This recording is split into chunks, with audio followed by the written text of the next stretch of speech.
What's going on, guys? Dare here with Fantasy Football Advice, coming at you with another fantasy football video. And in today's video, we are doing the second installment of How to Improve Your Draft, a new series we began this year where we will be breaking down your mock drafts, letting you know our thoughts going round by round, letting you know if the overall strategy was in the right place or players we would have targeted differently or at different points of the draft. Before we do get into the video, why don't we jump straight into the stat of the day? Yesterday's stat of the day, unfortunately, nobody got correct. The question was, which two middle round running backs were rated in the top 5 overall, as per Pro Football Focus? The correct answer was Duke Johnson and Dion Lewis, and while combinations of Dion Lewis and Duke Johnson were all added in there, nobody put them both together. But I'm going to make it a little bit easier for you guys. Name the two edge defenders on the same team that were both rated in the top 10. Okay, so two edge defenders had an overall Pro Football Focus grade in the top 10. Which team were they on? Leave it in the comment section down below, and we'll make sure if you get it correct, you're gonna get your points. That's right, and don't forget about the giveaway. We're drawing a winner this weekend, so you actually only have a few days left to apply. All you have to do is follow both Nick and I on Twitter, subscribe to the channel, and you're automatically entered to win a signed 8x10 Martavis Bryant photograph. Today we're going to be looking at two mock drafts, and I do want to start off by saying that in no way are we saying that these are bad mock drafts. We all know that players that we all think are busts heading into the season can extremely outperform their draft price. So we're going to be taking a look at two different mock drafts, and they're both going to be 12-team PPR leagues. I'm going to break them down and go round by round and let you know my thoughts on each draft pick, and if there's anything that I would have done differently, I'll let you know that as well. This first mock draft we have is from the 5th overall pick.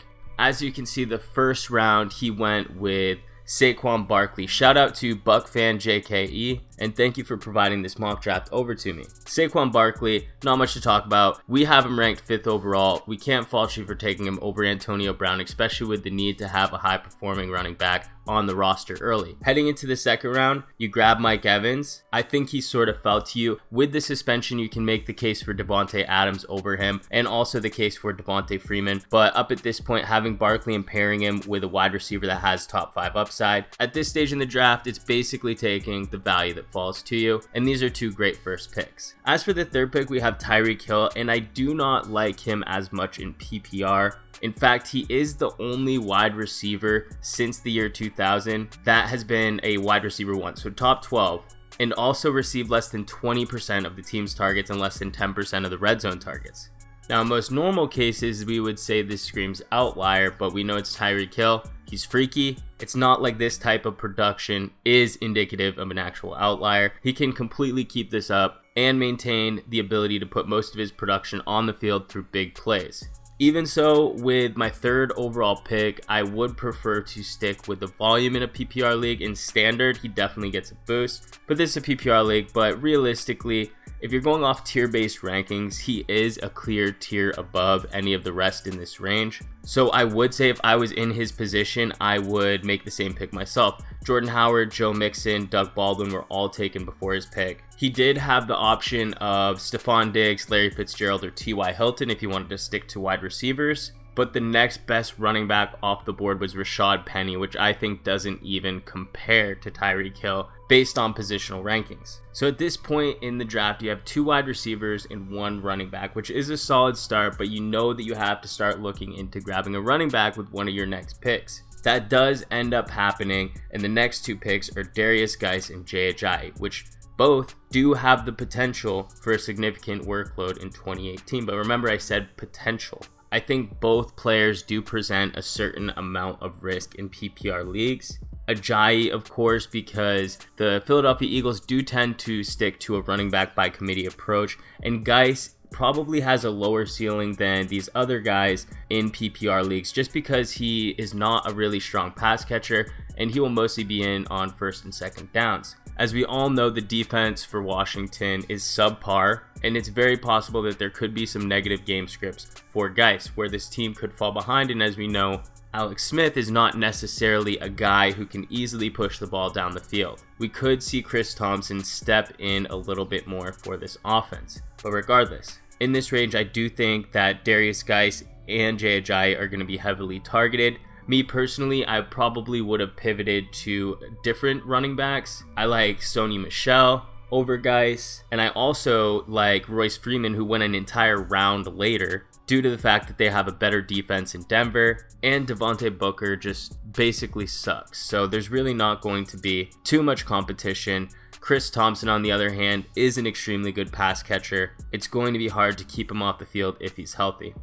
Moving on though, I really do think that you picked the best receiver you could in the next round, and that's Devin Funchess. He's been a guy that we've been targeting a lot. Funchess, as you've heard us say before, he's a safe floor guy who you're going to be able to start immediately. Now, you already have Tyreek Hill, you already have Mike Evans, but Jameis Winston is suspended for the first 3 weeks. If Mike Evans starts off busting, it's going to be hard to sit him, but if you did make that gutsy call, Devin Funchess is a guy you could immediately put in that wide receiver slot. The only thing I would mention is that in this range, there are a ton of very similar wide receivers. You have Devin Funchess, to Sammy Watkins, to Chris Hogan, and even Robert Woods. Pierre Garçon and Randall Cobb are also some guys that you could kind of fit into that mix. And based on the amount of receivers that are in this similar tier, it's more than likely that one of these players would have fallen to you at your next pick. So entertaining the idea of going for another running back would not have been a bad strategy heading into this pick. Me personally, I would have strongly considered Marlon Mack, and if Devin Funchess did get taken, that's okay because I would have one of these other receivers fall to me. And in fact, one of those tier receivers did fall to you. You have Sammy Watkins. While Watkins is definitely an insane value at that pick, you already have Tyreek Hill. If you hold two receivers on the same team, you're certainly going to limit your upside on a weekly basis. And as you are picking these middle tier wide receivers, the amount of quality running backs is diminishing quickly. I know with the Sammy Watkins pick, there really wasn't that many running backs left. So if you did end up taking Devin Funchess instead of Marlon Mack, who I probably would have entertained drafting, there were still two quality running backs. And I probably would have looked for a guy like Marshawn Lynch. While he's not going to have the largest amount of upside, his role in the offense is secure, and he is going to receive consistent touches each week, which is something that could really provide a nice safety valve for your roster. So at this point in the draft, heading into the 8th round, you do have 3 running backs versus 4 wide receivers. And I think it's safe to say that there's no way to feel completely confident in your running backs as a whole. To make up for it from here, you would definitely want to take more shots at running back. And when I say take more shots at running back, I really do think it's important and worth mentioning that there is a difference between targeting a certain position over taking the value that falls to you versus using tiers to help assist you with your picks. For instance, let's say there are 7 receivers in the same tier as Devin Funchess, but only 2 running backs left in that same tier. Taking the running back would be the best option because you have a much greater chance to attain a similar player to Devin Funchess in that tier on your next pick. The odds of you getting one of those 2 running backs that are in that final tier is extremely unlikely. So using your tiers is going to be crucial to ensure that you not only pick the best available player, but that you also ensure that you don't do it at the expense of your roster construction. I think you started to notice this lack of running back depth, or at least quality running back depth, I should say. So you went and targeted 2 running backs in rounds 8 and 9. You got Isaiah Crowell and Aaron Jones. I do have to say that I really like the bounce back and thought process with these picks because both do have the ability to take over the backfield. Jones is lacking in the receiving department, but if he wasn't, he would probably be a 4th round pick. And as for Crowell, I do think that he is a strong recency bias candidate who, if you really think about it and break it down to its finest point, he's probably the last true lead back in the draft. Now, he's on a bad team with a bad defense, but he should own most of the carries in this backfield, which is hard to say about other backs in this range. The next pick was definitely surprising. You have DJ Moore, and I will admit that a lot of people are high on Moore, and I understand it. But the fact of the matter is, Moore is at best a sleeper, and a sleeper pick is perfectly fine in the 10th round, don't get me wrong, but the fact is you already own Funchess. So we're running into a similar situation where you have Sammy Watkins and Tyreek Hill, and now you have Funchess and you have DJ Moore. The likelihood of both Moore and Funchess being fantasy relevant is slim to none. You have Christian McCaffrey, who's going to get a ton of targets, Olsen, who is back and healthy and should be back to his old ways, And then you have Cam Newton, who isn't known to be a strong passer. He's not going to have a lot of passing yards. He's not going to have a lot of passing touchdowns. So you're basically betting against yourself on both picks. But that's enough about that. You then take Mike Williams.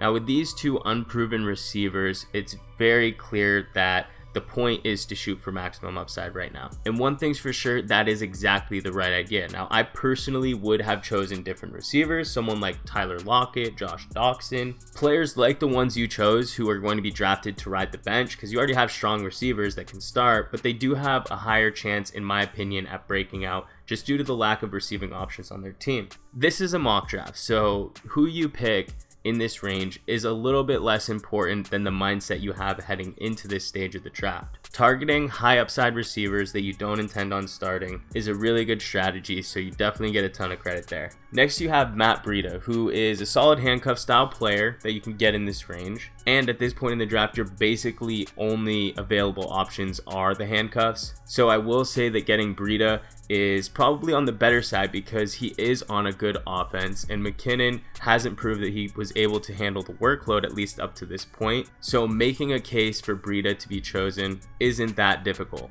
A running back that we have been recently targeting in this range has been Kenneth Dixon. It appears he did go undrafted in this league, but just an FYI for those of you out there, if he is available at this stage in the draft, we think he is an excellent pick. He's somebody who can jump in and have immediate value and have an opportunity to take over and get more and more touches as the season progresses. Now, as for the last two picks, you have Jameis Winston and OJ Howard. I do know based off the name that the person drafting is a Buccaneers fan, so that's probably some hometown pride more than anything. If I am going to break it down though, the tight end you're probably going to drop if it doesn't work out, so just grab somebody anyways.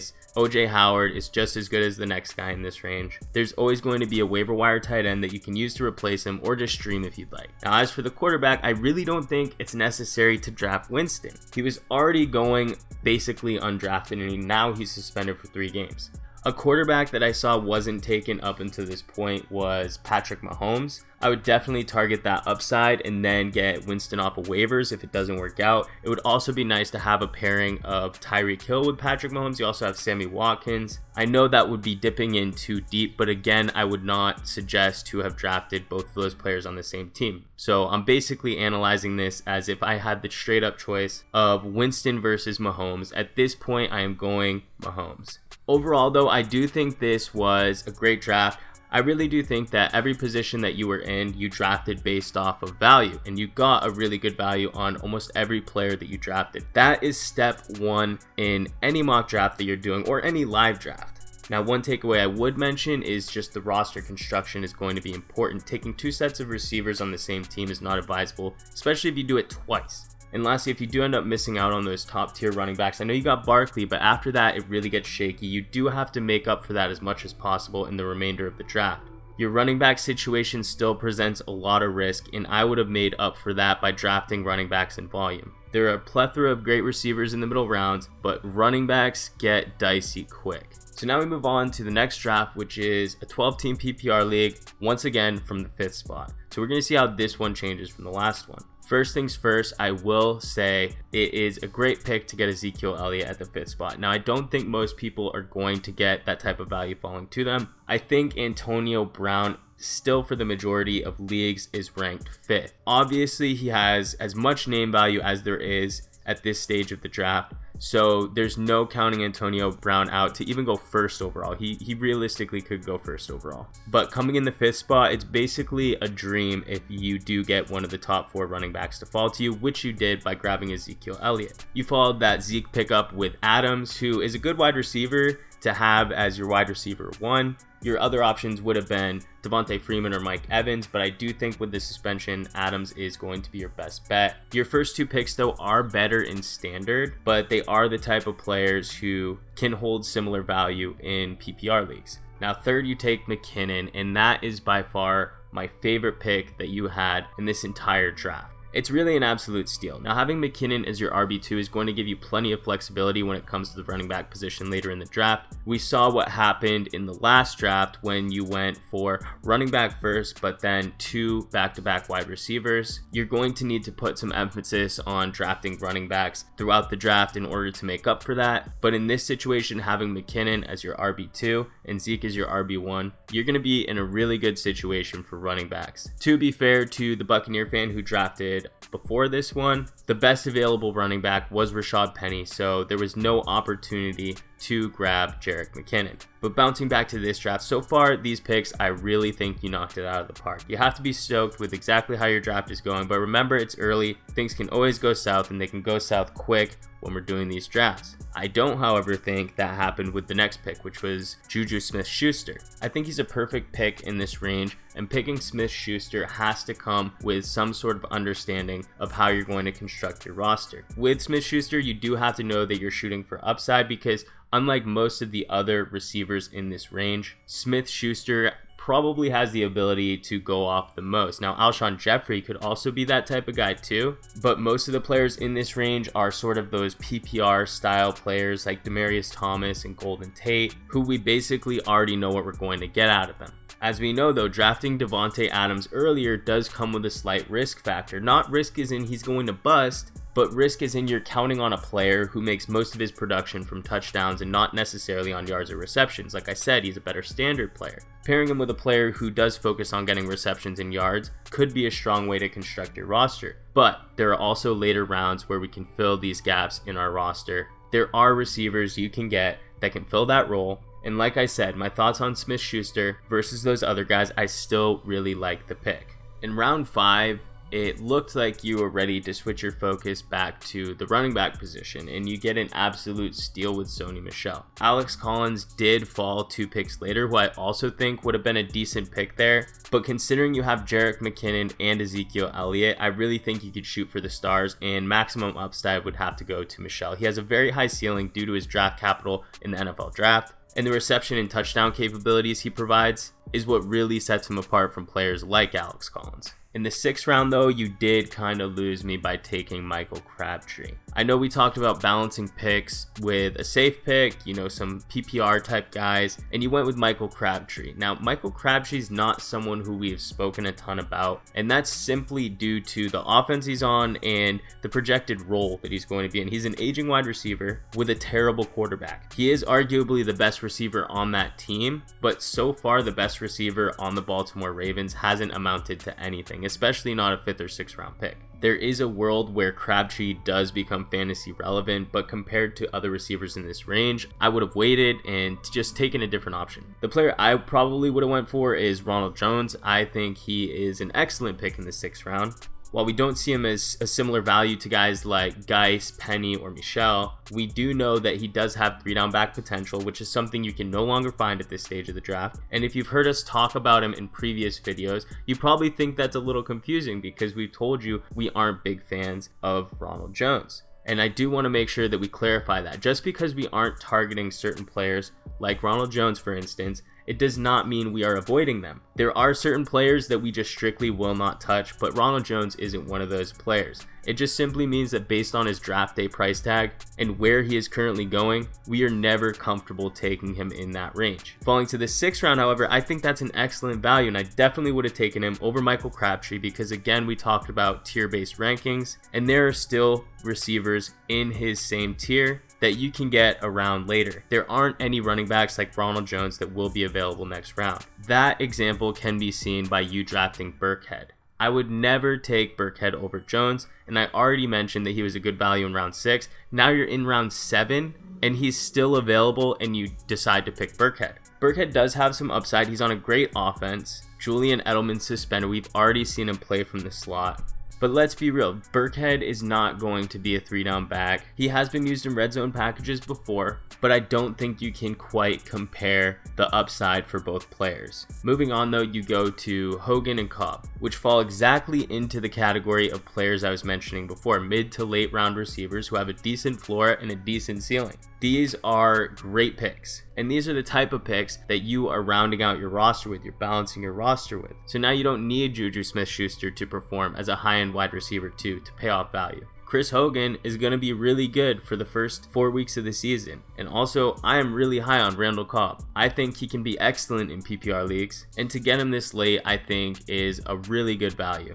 Now, yet again, I do have to mention, always be mindful of the amount of players you have on the same team. At this point, you have 3 Patriots players. You have Sony Michel, Rex Burkhead, and Chris Hogan.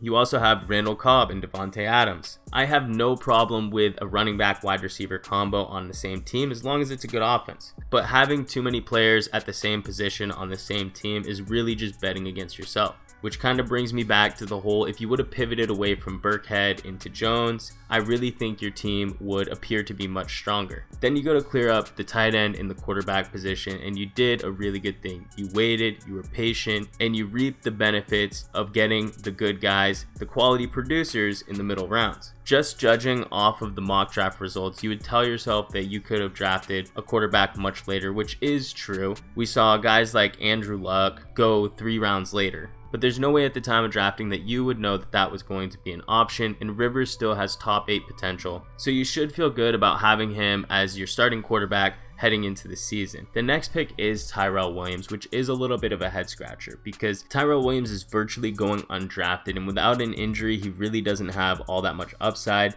I personally would have taken Nyheim Hines here, since most of the receivers that are left in this range are basically a shot in the dark at best. These late round flyers have you, and I always like to go running back heavy at the tail end of the draft. This person finished the draft with 6 running backs and 6 receivers. I wouldn't be opposed to finishing the draft with 5 receivers and 7 running backs. The type of value Tyrell brings to this team is the same type of value that you can find on waivers come week 2.